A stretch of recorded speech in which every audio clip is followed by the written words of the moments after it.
have noticed that a few weeks ago we interviewed some fantastic women from Ladybird Logistics who are driving what they call bulk vehicles or tankers, full tankers, however you call them. And they belong to a company called Ladybird Logistics under Zen Petroleum here in Ghana. I thought it would be a good idea to speak to the company proper on why they came up with this idea to employ women to drive tankers, full tankers. And so today I've come to Zen Petroleum to speak to these amazing women who are part of the leaders who manage this beautiful initiative. Abigail and Mercy, thank you for joining me on Business Outlook with Vivian Kai Local. I mean, I was in Takoradi a few weeks back, and beautiful scenes from there where your women are driving full tanks and all that. But I mean, if you think about it, I mean, what pushed you guys to go into this? The men are cool. I mean, why are you adding women? Yeah. So I think basically it was birthed out of frustration, let me put it that way. So we had people who were delivering the fuel for us from our loading depot to our customer site, but there were times when we were experiencing transit losses and certain incidents that we thought could be avoided easily. So we were thinking, what can we do to change the narrative? What can we do to avoid these things, which yes, we see as very, very avoidable? So yes, let's set up our own company of drivers, but let's add a bit of a twist. Let's get women to do the tracking. Why themselves. women? Well, you thought the women are more reliable, more what's Yes, I mean, women tend to take care of things much better than men generally. So it's not really, it didn't start out as a gender thing. Okay. So we had a look at the transport culture that already exists, which was predominantly by male drivers. And then we thought, if we wanted to see change, we know women take care of the home. I mean, I've had my car for God knows how long, and I haven't had an incident, So not to say that we're better than men, but we tend to take care of things better. And so the initiative was then birthed that, how about we take women to really drive this thing, and that's how it started. That's how it started. So this was a purely business strategy, not Absolutely. a social intervention. Some people go out and say, okay, we want to help push women, female empowerment, but this was a business strategy. A business, and then I think the business itself also had a bit of social intervention. So not just on the transport side, even when you look at in terms of our management as well, we started to have women. The MD for the logistics was a woman who started this whole thing with Abigail. I also came into a senior managerial role, so there was the appetite to support women. And so when we looked at the whole business transport culture, we felt that, this is about time someone also pushed women in there, and why not start with us? Did you guys face any, Abigail, you started from the beginning. Yes, from the Did you guys face any resistance bringing women into this male-dominated side, internally, even externally? Let's start with internally. Was everybody on board? And don't hide anything. Interestingly, I'll start from the external side. And then come internal. People would think that we would face issues or we would face resistance from outsiders, but no, we didn't face. From the industry, from all that. No. But then internally, the women themselves, because when we started, we had to get, of course, it's women we want to put into tracking. So we had to get the women to come and say, yes, we want to do the tracking. But then that was where the issue was. We're not getting women to come out boldly and say that we want to do the tracking. So I think there was a bit of fear. You see that more of fear, not like the resistance was more, we're afraid to do this thing. It's yes, inherent. Thing. Okay. Because they had never tried driving a trailer. Yeah. We had seen women on trucks, but it was rigid. Yeah. We hadn't seen them with a trailer. Okay. And that was what we were going to be putting them on trailers. Yeah. And so that was the resistance that we found, not from externals, no, but more of internals. Well, what about your clients and all those people? No resistance? No. So I mean, Ladybird was really set for, you know, our mining clients, and you know, most of our mining clients are listed companies. They have prerequisites, ESG, you know, more women. So to be honest, they were quite excited about, very excited about this initiative. So we didn't have any resistance from them at the beginning, but they were quite very appreciative. And actually the local communities, when they saw it in full-blown motion, you know, you have some women standing by the roadside hailing the ladies. Yes. Yeah. So let's. I like first days. I mean, when it now becomes real and it's rolling. So the first day, we'll come to the training and all that. But since you guys spoke of the first day after the training, then being on the track and going to, you know, how was it like in terms of? I can never forget the first day. Tell me the story. 15th October 2018. I can't forget. So let me just give a bit of a background. Sure. We left Accra to go join the team, the ladies. They were in Takoradi by then because we had finished training them and all. So we left Accra around 4 a.m. To go and join them, to go through the whole process of loading the fuel with them and then moving to the mine sites with them. So that was on 15th October 2018. So when we got to the loading depot in Takoradi, our ladies were all professionally dressed in their long sleeves, white shirts. They had their Ladybird branded caps as well, reflectors, everything Ladybird. From head to toe, everything Ladybird. And then we saw some male drivers gathered. They were surprised because they didn't know this was coming up. Oh. So they were also in the fuel depot to pick up their load and then go and deliver to whoever their customer was. And then they saw the ladies professionally clad, waiting to go and load their products. And they're wondering, are they employees of the depot? What are they here to do? Then the ladies go and they hop into the trucks. And they move the trucks. And we heard them say, oh, they can't continue. And we just laughed it off because we knew what we had taught them, what they had gone throughout the training and all. So yes, to round everything up, they went in there, they went through the process of pre-trip inspections, drove their trucks, the trailer, the fuel tanker into the yard. They were loaded by the men at the gantry. They came out and off we went to Goldfields.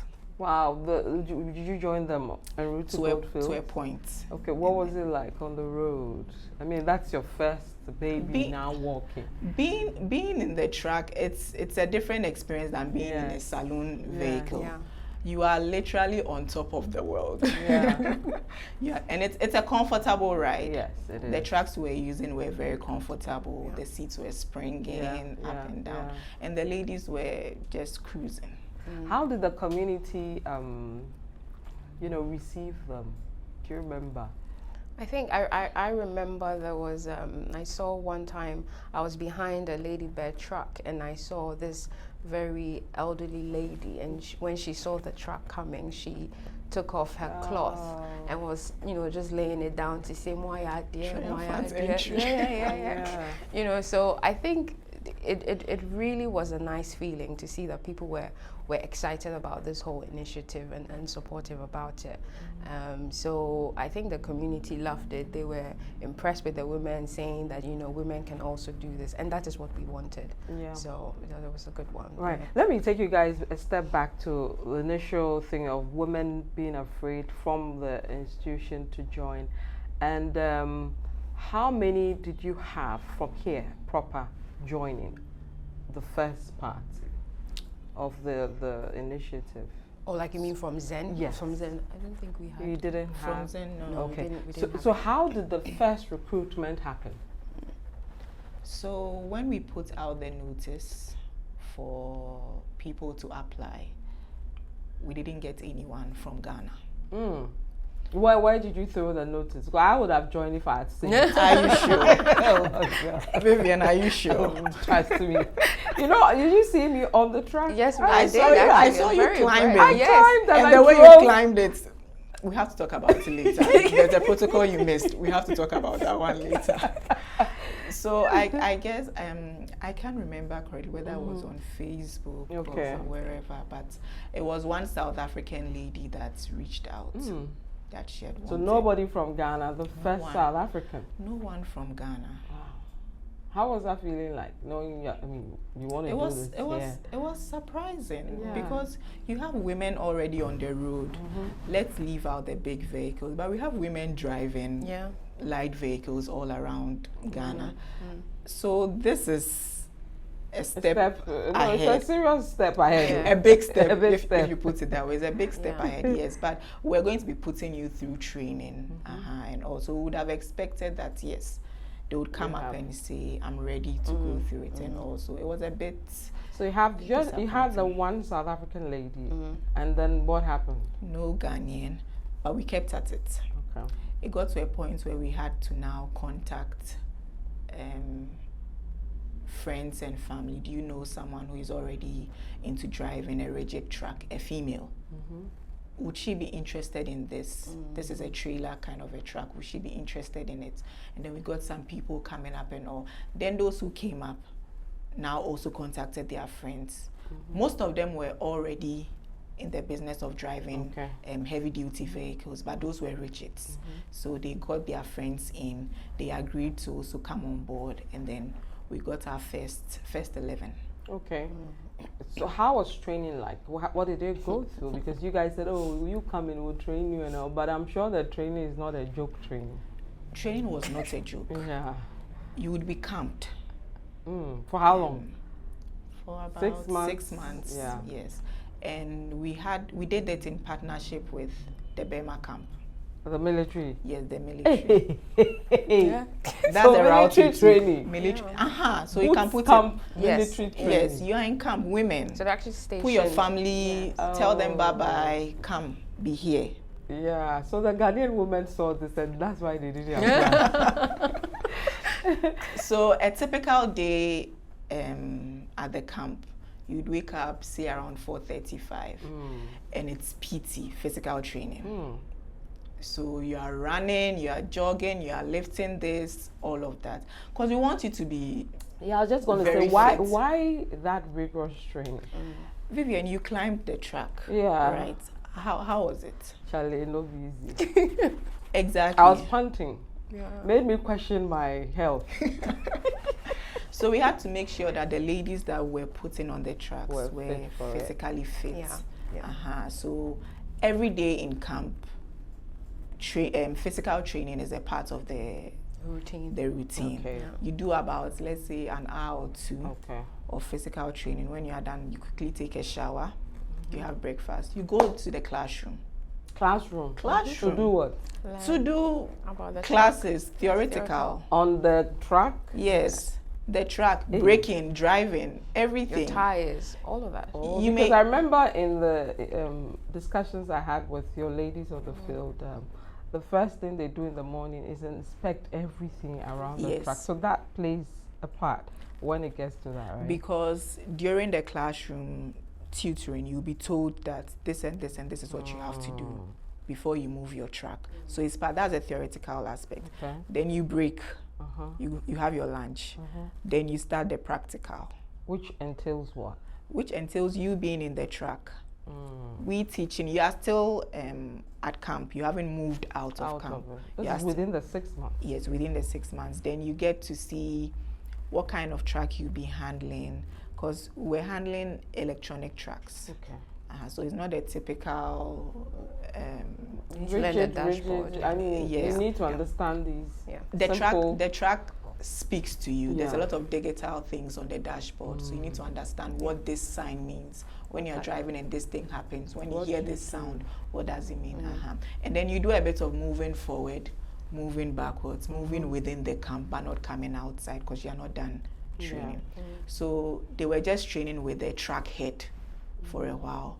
Then after a while, we attached The trailer. the trailer or what we call the tanker part to it. So they did that for about 6 months, and theory, practical, with PT, like I was saying. And then finally, we had a graduation ceremony. And that's the first batch. So do they take an exam to graduate, or, I mean, based on how you're performing, you're kept or removed? Or? So you take an exam when you are done with our training session. And then we also do a practical test, like the final one, to assess if everything we taught you, at least you have imbibed them before you are passed out during the graduation ceremony. Okay, so then and you are given certificates. Certificates, okay. All right. So that's how the first one. So if somebody's watching and they want to be part of this initiative, earlier you said you just need to know how to drive, and then the training takes care of that. But is that all you need to be part of this? So if you want to join, if I want to be part of Ladybird Logistics to drive, you know, an oil tanker, what do I need to have? Or so currently, I don't think we're going through we're not going through that recruitment. So you stopped recruitment. The time that I want to join, you stop. No, so you can apply, but then at that point you would have your already heavy F license sorted out. Yes. You should. So the training part is no more. Yes, because actually the whole 6 months that Abigail has gone through it, I mean the training process, this was all cost to Zen. No one, you know, so it was quite costly to do this, and the expectation and support or the added on value that we were looking for, unfortunately we didn't receive that. And so as a business, of course, you also have to sit down and then re-strategize and see how then do you make this work, because the whole initiative, as we said at the beginning, we all loved it, and it's not something that we want to see die. I mean, as my CEO will say, that they probably have jobs for lives. I don't think Ladybird is ever going to shut down, but there are certain things that unfortunately we will not be able to do as we had done at the very beginning. So if you are a lady that would want to join Ladybird, then you would have had to go through your own training process and got your F license, then you could join us. Yeah. So if you have if I go and get my F license somewhere, that one you from DVL you come. But the training, all that. Yes, unfortunately, we've ended that has ended. That brings me to the issue about costs. You know, it means that there were some huge elements of cost in there, forcing you to now amend the whole initiative. What was it like? The financial, you know. So for the whole 6 month period and counting, because it could go beyond 6 months for some of the batches, we fully accommodate you. We feed you 3 times in a day. Each month we are paying you. I mean, it's an allowance, but we are still paying you. You have medical insurance from us during that month, and when you're a staff. There were other costs that were also incurred, but I can't remember offhand right now. But these were the big ticket items, and we are doing it for each trainee. Yeah. Your medical insurance, your meals, your allowances. So roughly, how much was it costing you per person at the time? Do you have? Do you remember? Hey. Because this is like huge. 2018. Yes. That was when we completed the first batch. Yeah. That was 2018. A ball figure park, I don't think it was anything less than 40,000 per person. 20? No, it won't be less than 40. Yes. Yes, per that's person. Huge. Yes, that's that was 2018. You started with like 11 people. Yes. And this was through the training. So what you have to remember, also being women, we wanted them to be safe. Yeah. So when you are doing you have to go and deliver fuel to the mines. Depending on your time, we would have escorts. You know, so all of this, we had to build a dormitory where they would sleep was very important to us, because you know the culture around the transport business is ideally you sleep in your cabin on in the truck.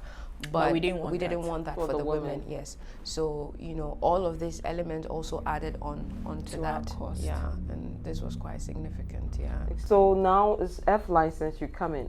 Is that still sustainable, you think? Because you still have some cost implications apart from the training. There's all these things that you've mentioned.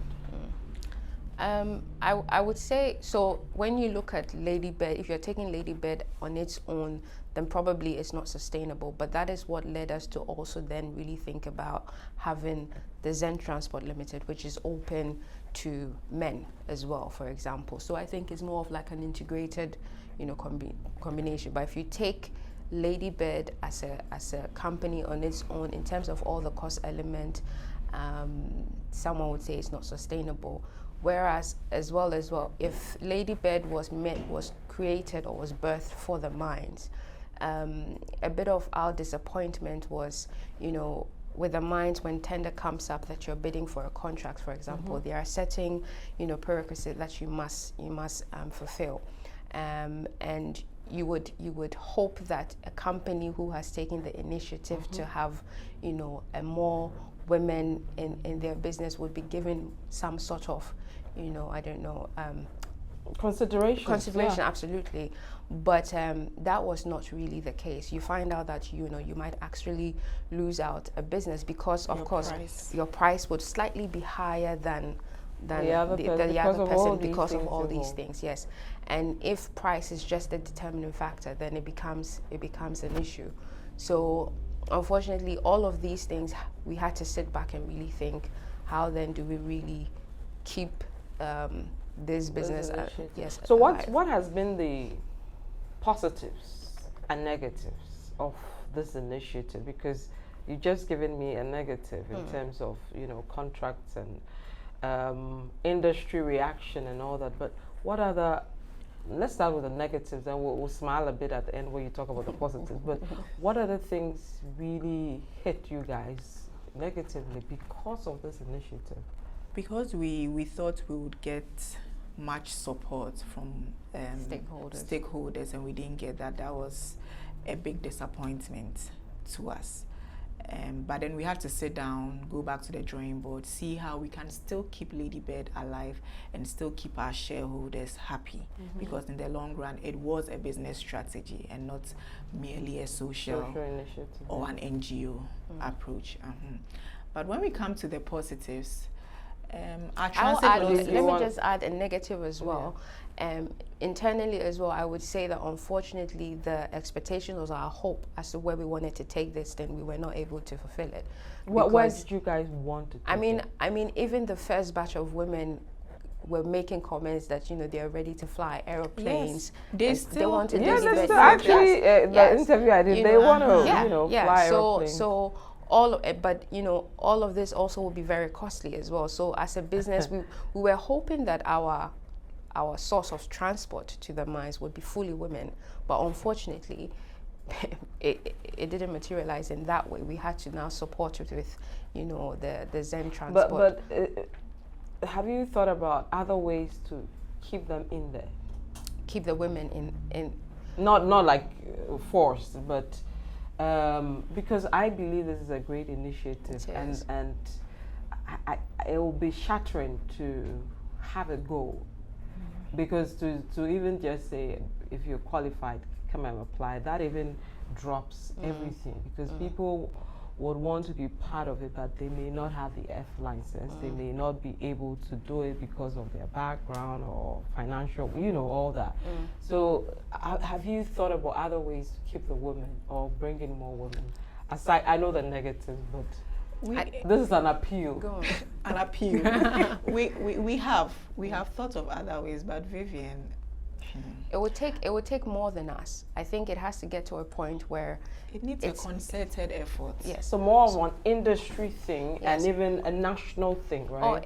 And it should be more women. So women should come together as a unit and say that, look, this is an initiative that we love and we want to do this. So if we've recognized a company that has seen, is willing to, employ a lot of women, then what can we do as a unit, as a force, to make sure that this is what we like, it's sustainable? Okay. So it has to be more than just, unfortunately, Zen, but I think we have to go, like you're saying, national, where more women come together and identify companies that are willing to support and really empower women, create systems that will make sure that it's sustainable in But the long you've term. received a lot of attention with this. I've seen a lot of footage from international media and all that.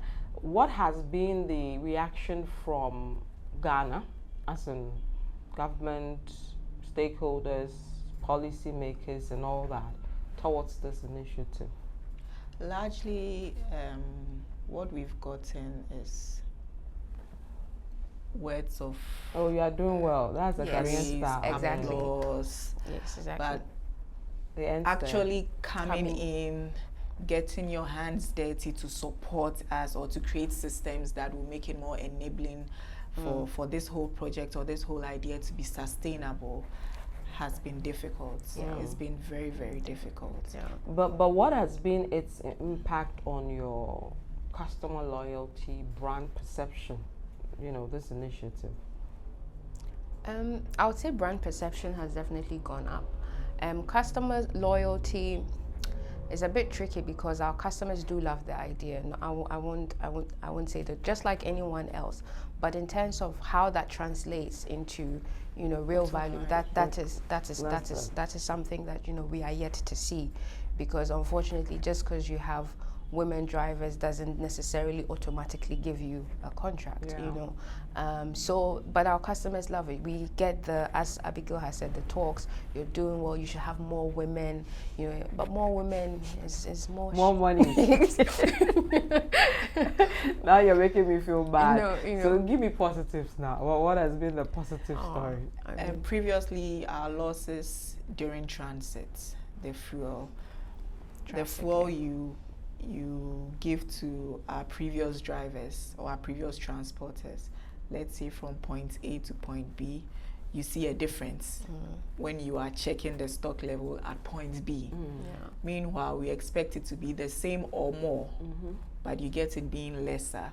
Now with Ladybird, you come and you have what we call overages. So meaning we've got gains. So that's one big positive to us. So, because we get to sell the overages and make more money. So that's a big positive to us. Another thing, rates of incidents on the road traffic incidents. So because, as Mercy said at the beginning of this session, we women tend to take better care of assets or whatever has been put in our hands.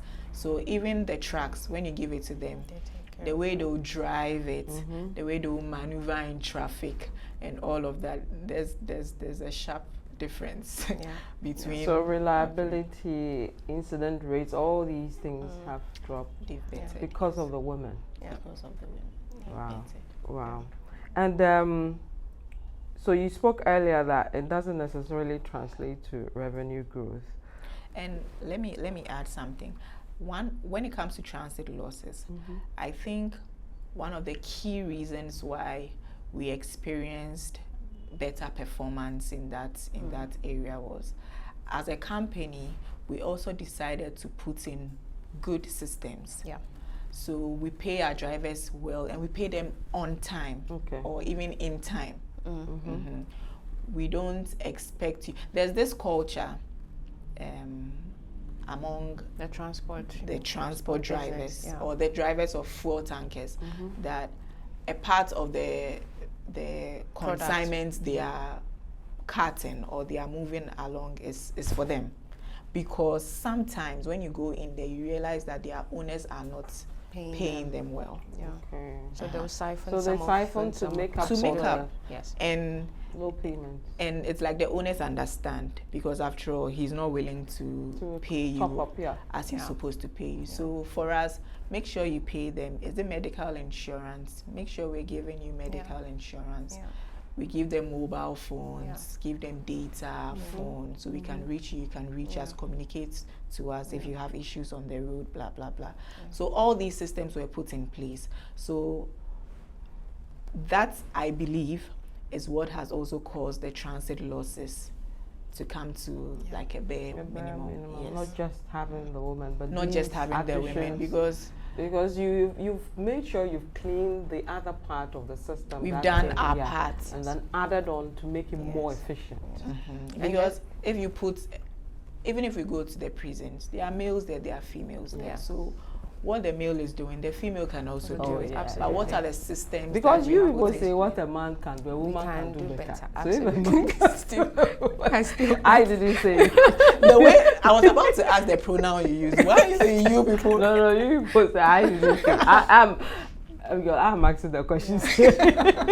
and in terms of the transit losses, and it's very important to us. So just to let you know how bad it can get. There was a time before Ladybird where we had a delivery of product to a mining client, and before you realize, the call came that basically water had been pumped into one to of make the up for what they had taken out, right? Volume. And this is terrible, like a 777. So these very big dump trucks, and that, you know, an engine of a dump truck alone is probably like $500,000 or $1 million. Wow. So this is how serious. I mean, these were some of the issues that we were having, that we had to also think, no, we have to do something better. Yeah. So you believe the diversity brings a bit of competitiveness in this, right? Am I correct to say that? We've seen it. Yes. You We've can seen prove it. that. We've seen even the former transporters we're using. When we brought in Ladybird, now if you go to the depot, the attitude over there, it has changed for the better. Yes. From my lens, from the lens of my colleagues, it has changed for the better. The way assets are even handled and treated. The men drive better as well because we're careful. Yeah. So we can see that people have learned from us, the pace setters. Okay. They have learned something positive. So these women you trained and the women that are coming in and all that, what is the retention rate like? Are they staying, and what kind of leadership roles are available to these women? Unfortunately, I think when Ladybird, like we said, we started training, putting a lot of cost into these things, and we have certain competitors that have also been poaching. Oh, so you train them. That thing is very painful. It's painful. Very painful. You train and they're taken from you. That's why we had to even rethink the whole model. Training thing, yes. So offer something slightly better, and Just, then a few margin, CDs, yeah. exactly, and then they would move as well. So sometimes I think it's a bit hurtful when you know that you really put your soul into something, and then to also know that someone for something marginal will just move away because you had good intentions and you had so retention rate, I don't think it's not been too great. Am I correct in saying that? Or? Currently we've a little below half have moved. A little below half. Within the industry in Ghana or abroad, or They've moved from us. No, just about 2 I know have moved outside of the country. But the rest, they are with competitors. How does that make you feel? Spending all that 40,000 Exactly. or It's more hurtful. just for the training? Yes, It's hurtful, very. So that accounts disappointing. for some of the reasons why you're saying this may not be sustainable. Well, I'll come to that. I want to have real detail into the sustainability thing. But what about leadership roles? Do they have any for these women, or it's just you come in a tracker and then that's it? So thankfully for us as Zen, we're a group. So one can move from one end of the business to another side of the business if they so desire and their qualifications match the position they want to go to. Currently in Ladybird, when we pick you in as a driver, I've seen movement to the point of chief driver. Yes. I haven't seen movements into maybe another admin position or something. But like I'm saying, it's based on qualifications. Even if you come in as a truck driver, but we look at your CV and you are better suited to be in an admin role or some other places, why not? Yeah, we can. And it has to. The drive also has to come from you, the person. Okay. So as Abigail was saying, in the whole logistics business anyways, there are different elements to it. So you have the maintenance side, you have the HSE side, you know, there's so many areas in which you as a person can say that I'm actually interested in HSE, for example. Yes, you may not have the qualifications, but then we are also capable to say you can shadow someone, and then as you are shadowing, maybe you also try to build yourself up, and then if you want to move, that is one of the beautiful things about Zen, actually. Very flexible for you to move around if you so desire, but it has to come from you. Because one of your ladies, Patricia, she was a full attendant and moved to that. Absolutely. So I think you are. And she was on the retail, if I remember, on the retail side. Yes. Now let's delve deeper into the sustainability. You've, you know, saddened me by saying that the training is out, but apart from that part, and then the whole issue about the women driving, how do you see this in the future for the company? We'll look at nationally and all that, but for Zen, what does the future hold in terms of sustainability of this initiative, even though you've taken parts of it out? The part that you like. Yes. The training. Because I was hoping to join the thing, and now, or you make an exception for me. I will stay. I'll let you speak to William. William will make an exception for you. William will be long about it. Anyway, so sustainability, is this something that will be sustainable the next 5 years? So because initially I think the idea for Ladybird was for specifically the mining portfolio of the business. I mean, at some point we had to rethink this. So I think even Ladybird does some retail, some retail, you know, supplies for our retail business as well. But really and truly, if we want this to go much bigger, where we can have more women come in, honestly, I think we will need support from all stakeholders, whether it is our clients, you know, government, whatever, to come together. If it should stay and become big, like we want scale up. Scale up. Because we can only go at a certain pace, unfortunately. So how far can you guys go? I mean, for us, so I would say that the retail, currently we have about 62, 63 stations.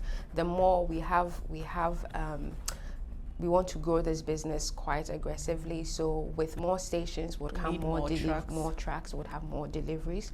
And so in that space, then if we have more females showing more interest, if you have your F license. With the F license.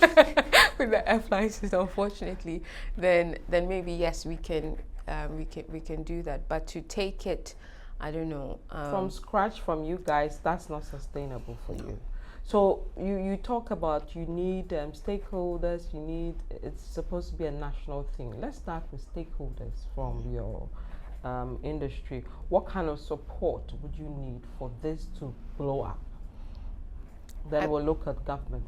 Yeah, so I mean, not just as Abigail mentioned, talk and saying you've done well, but it should really translate into it. So if you have a company A bidding for a certain contract, and company B, company A shows that, you know, in terms of ESG, in terms of safety, in terms of having more women, you know, this is how the business is run, then it should, you know, count for something. Should they be allowed to maybe win that contract? Because obviously having that business translates into also, for example, Ladybird, how we'll be able to grow scale up and do all of that. So from the client side, I think we will need more than just talk, but real more commitment to say that, look, we appreciate that. And the mines themselves also have a keen interest of having more women, you know, in that industry. So we should come together as partners to say that if I'm offering, you know, a business to a company that is trying to have more women in there, that should actually even translate into their numbers. You know, so stuff like that is what will really help us scale up, I think, on the client, from the industry side. Okay, I want to add anything? Maybe on the government side. Okay. I'm thinking government is powerful. Government is powerful. Government can make and unmake laws at any time. We see tax holidays for certain industries here and there, even in Ghana. So maybe for those who have a percentage of their labor force being women, and especially in our case, truck driving, it's still fairly new in Ghana.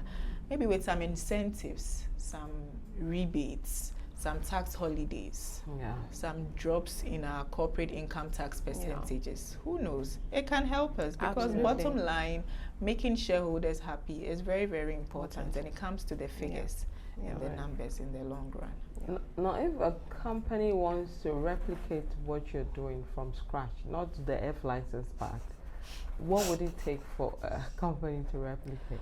For me, I would advise them,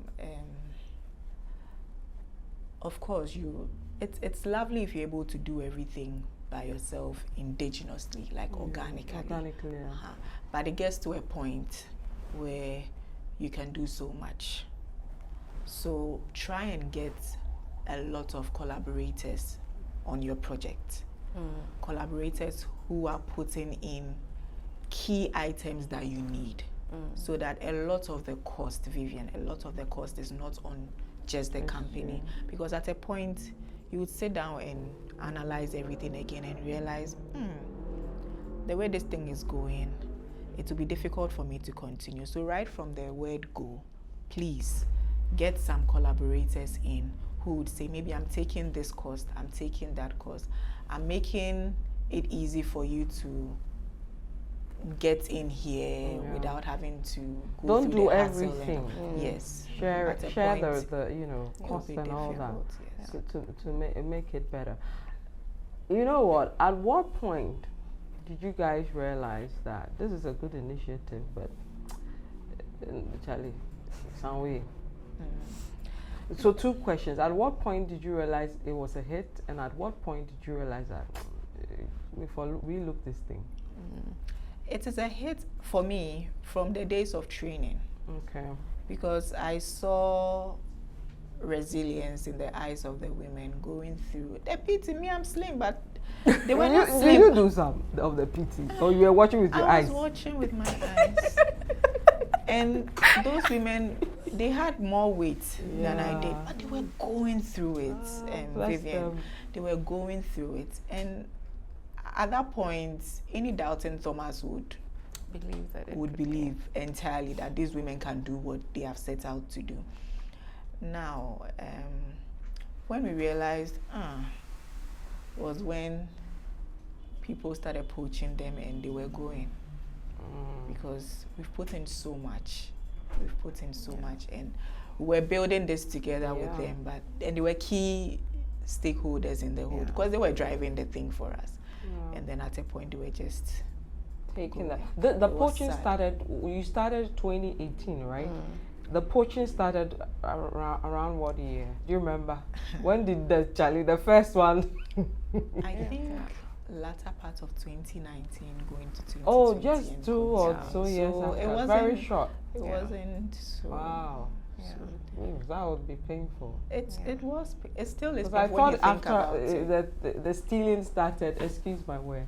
You know, after, okay, so that's, you know. For me, the hit was obviously the ladies driving their first delivery and making it back in one piece, and knowing that, okay, they can do they it. can actually do it. Yes. And then for me, where it became a bit, you know, questionable was, unfortunately for me, since I manage our mining portfolio, when I had to do a bid, and you know, I was all excited talking about Ladybird and what we're doing, and then, you know, obviously, so our pricing was a little bit expensive than normal, and unfortunately I didn't get it. And I thought, okay, we can't, this is not sustainable. We would have to find another way.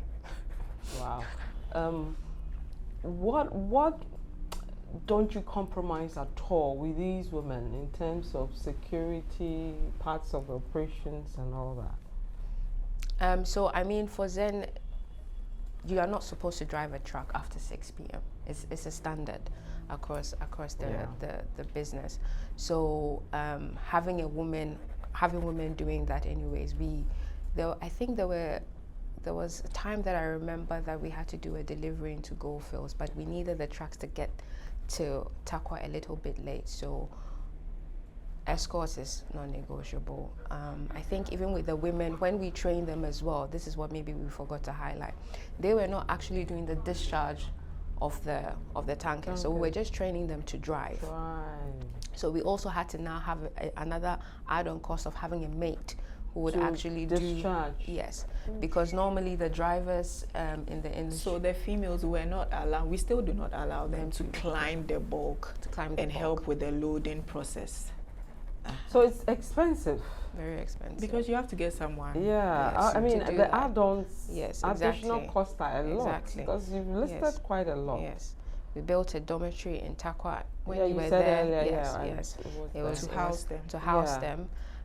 If it's in an area where we don't have a dormitory, then book hotels for them to stay in, because we need to make sure, because some of these women are mothers, you know, they need to come back in one piece. Yes, wives, you know, so you need to make sure that will be on our next. You know, in the beginning you said the men were like, did they name them?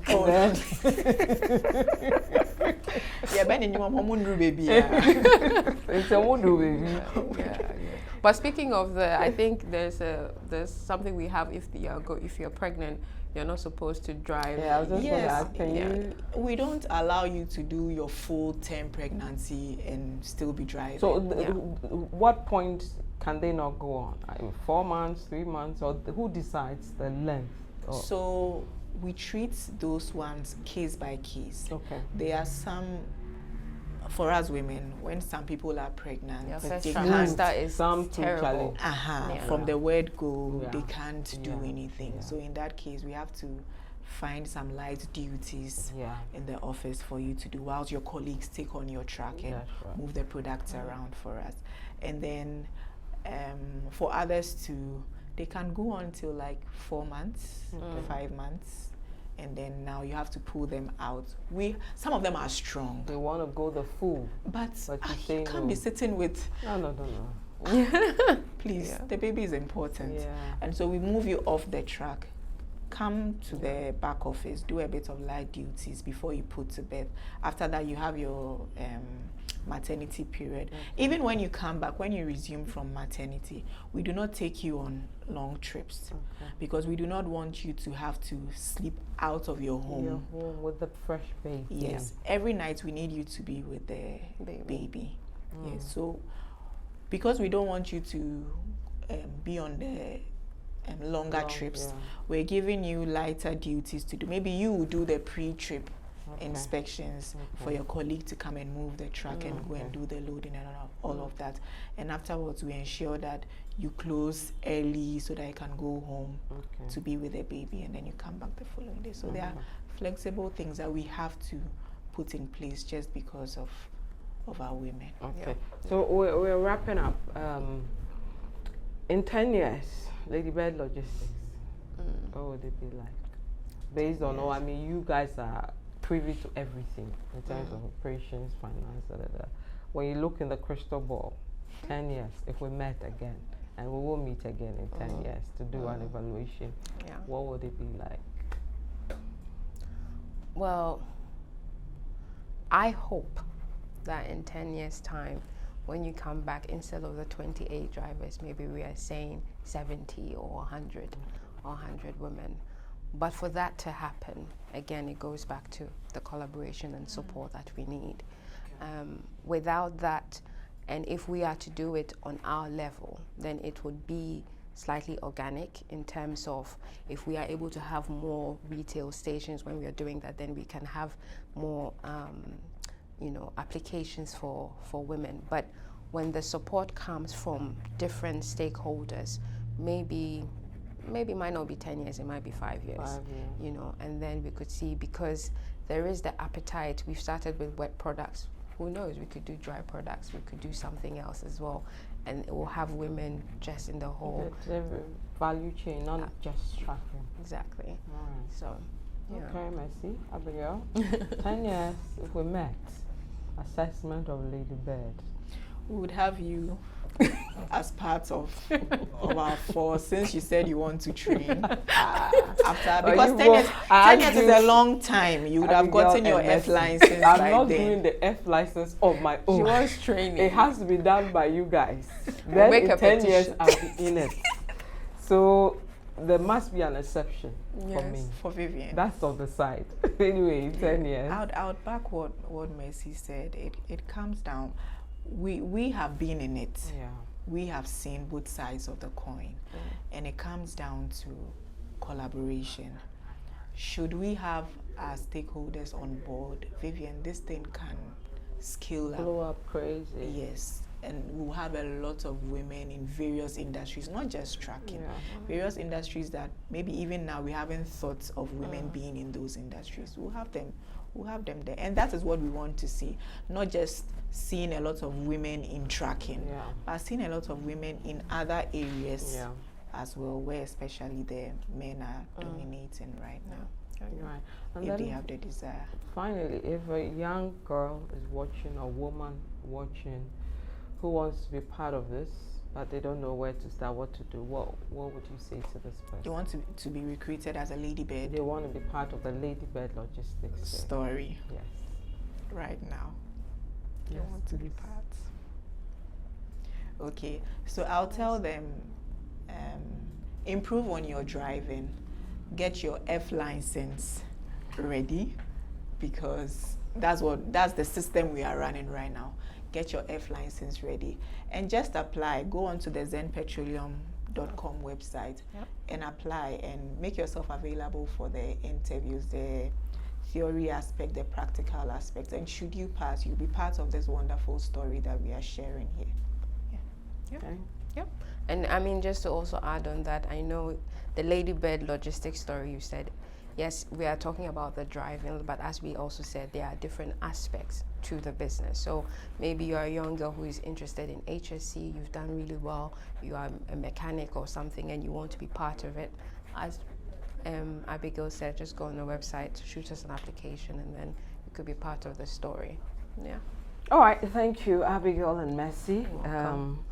Part of the Ladybird Logistics group, who are actually the first we've seen here in Ghana, and I believe in Africa, am I right, to have women do the trucking? Women do the trucking. Yeah. And it's been a lovely conversation. Thank you, ladies. I wish you the best. I hope to see you in a bit to see how this is panning out. My name is Vivian Kailoko. Thank you for watching Business Outlook.